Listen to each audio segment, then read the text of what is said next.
Terence Blanchard, a two-time Oscar nominee and six-time Grammy winner, and a prolific composer whose new film is The Woman King from director Gina Prince Bythewood. Terence, The Woman King is showing audiences culture and historical events that they've not really seen on film in this capacity before. So I guess for you, where did you start in terms of how the music should sound for the project? Well, I think, first of all, it was really about the heroism of these women. That was the first thing that I thought of. And there's a scene after a battle where they're coming back to the kingdom. That's actually where I started scoring the film, because the citizens of the civilization are showing so much appreciation for them. You know, they're bowing their heads, honoring them as they're walking in. And that seemed to set the tone for me in terms of how much the people of Dahomey respected them.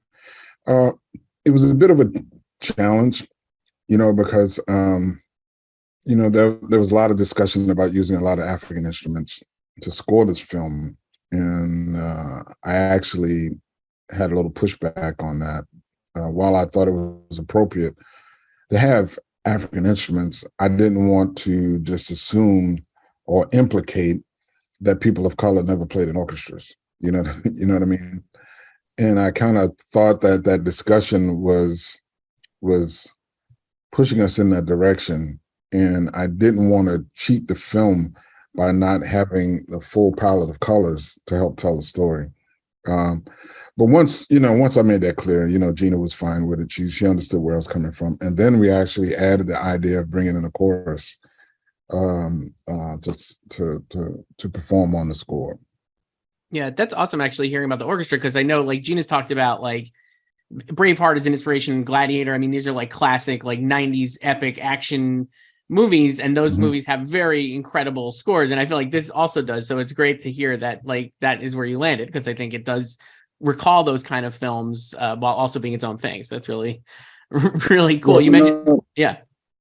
I'm sorry, I don't mean to cut you off, but no, but that was part of my thinking. I mean, you know, if you're going to talk about Braveheart and Gladiator, you know, especially Braveheart, I mean, you know, you hear these big sweeping scenes. You know, I'm like, okay, well, we need to have that full array of colors to tell the story in the film. Yeah, for sure. So you mentioned Gina. I know you worked on her first feature, Love and Basketball, and now this is 23 years later. I think you guys did Shots Fired together as well. But like, how was it like reconnecting with her as a collaborator, and how did that how has your relationship kind of evolved over that like 23 year period, basically?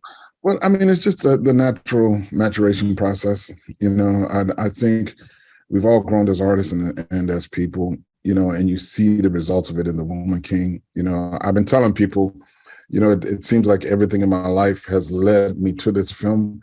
Whereas if you would have asked me to do this film just 10 years ago, I probably wouldn't have done it to this level. But having the experiences that I've had, and I can tell the same is true for her, you know, you see the final result of all of that effort and all of those experiences. You know, I listen to Gina talk about making the actresses comfortable in a way that most African-American actresses aren't, you know, like in terms of wardrobe, in terms of makeup and hair and all of that stuff. They didn't have to explain to a makeup person how to do their makeup, you know, because Gina made sure that at every angle, everybody was comfortable, you know, and it's little things like that that make you realize, you know, those experiences are valuable, because it allowed us to create a safe space for everybody, including myself, to work. Yeah, that's really interesting. I just read an interview with her where she talked about like even the lighting, obviously the cinematography and stuff, and like how making sure everybody's lit properly, because you don't get that often from in films with white cinematographers maybe, and not a lot of people of color in the cast.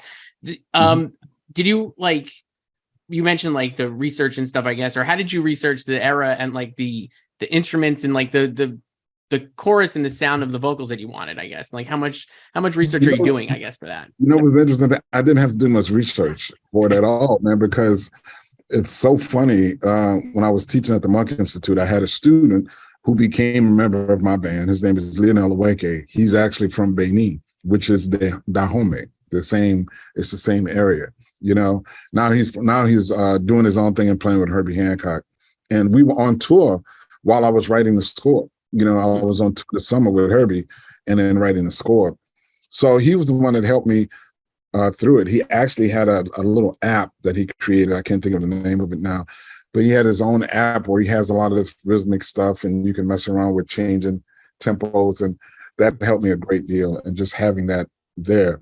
But, over the years, man, we constantly, would talk about that music, and the thing that I kind of loved about it, which I think people tend to forget, because when we think of that music, we think rhythm. We always want to think percussion and percussion instruments, and even some of the melodic instruments that we do think about, like kalimba, and those things are still percussive in a sense, right? Mm-hmm. Well, the thing that Leonel made me realize is still how melodic that music can be. Now Ladysmith is not from the same area, but I love that music of Ladysmith Black Mambaza, the harmonic approach to their music, the sound and the colors that they get from the voices. And I've been telling people that I really thought that music was closely related to American gospel music, and I wanted to have a sense of that tradition, in the score, but not so overt, where you sit down and say, oh, that's where they came from.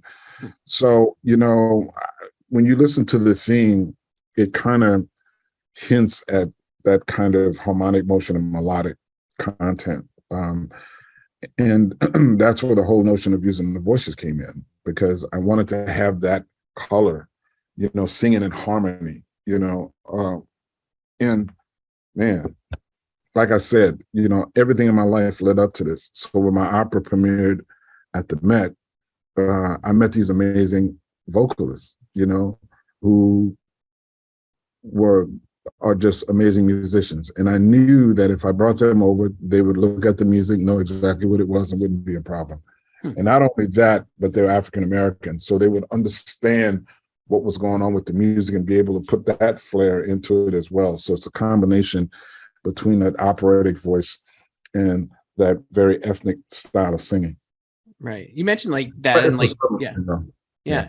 No, you mentioned like how like even 10 years ago, maybe you wouldn't have done this. I mean, do you feel like you're more confident now as a composer? I mean, like you have such an incredible resume, I feel like, but are you like, do you think it's do you feel more confident now, or like, do you feel like you're more like, more in the pocket, or it's because of the experiences you've had, I guess? Like, what do you think it is? Yeah, I mean, I've always felt confident as a composer, but I think it's things that you learn along the way, not to avoid, if that makes sense. There are things that I pick up in scenes now that I probably wouldn't have picked up before. You know what I mean? And not, years ago, I probably wouldn't have paid attention to some subtle shading in an actor's performance, in a scene. And now a lot of those things tell me what to do. The phrase that I use when when the project's good, I said, it's all on the screen. All you have to do is follow what's there. Notice I said when it's good. When the project's good. I'm glad you mentioned that though, because like I was going to ask you, like, this is the movie's a great action movie, but I don't like the heart of the movie with like the performance from Viola and Duso and their relationship in the film is unbelievably good. And like the scenes of them just blew me away, even with like Duso without even a word, and like Viola, just like incredible stuff. Like when you're watching it, you're just like, I mean, like you're saying, like, this is so great. I get to like write music to this relationship and these performances. Like, right. Well, the thing that I said, I've been telling people, when Gina first showed it to me, man, I'm glad she left me in her office by myself to watch it, because I was a sniveling idiot, man, by the end of the movie. And I was trying to get it together before they came in. I was like, come on, bro, don't be this dude. Because the story is powerful. And as a matter of fact, the garden scene when Viola and Tuso are there together, and Viola says, "You're not the thing that hurt me. You are my daughter." Man, when we were scoring that scene, I was just talking to some kids yesterday at Juilliard about it, and I was telling them, I said, one of the things that I learned from Spike, when you have Michael Jordan on your team, you got to let him shoot. You know what I mean? So but the first thing is the play has to work. You know what I mean? So I tried to make sure that the music in that cue, in that scene, gave them enough room to hear the most important words in the scene, but still enhance it a little bit. And then at the end, where there's no words and Viola is like expressing herself because Tuso walked off, that's when we bring in Diane Reeves, you know, and her improv. And, you know, it was such a powerful thing working on it, man. When we did that scene, we had to take a break because, you know, there were some people in the room who were dealing with abandonment issues, and their performances on screen were just incredible, as you just said, you know. But once we got back to work, we felt incredibly honored to be a part of something like this, because as an African American, we've been waiting to see this culture on screen told like this for decades, you know. And Gina, I just think, did an incredible job of paying homage to this story and giving us something that our grandchildren and our great-grandchildren would be proud to see. Yeah, definitely. And I mean, having that, like, I think having that responsibility to storytelling, couldn't really probably ask for better storytellers like yourself and Gina to do this. Terence Blanchard, composer of The Woman King, is in theaters, and you could listen to the score now, and it's incredible stuff. Thank you so much, Terence.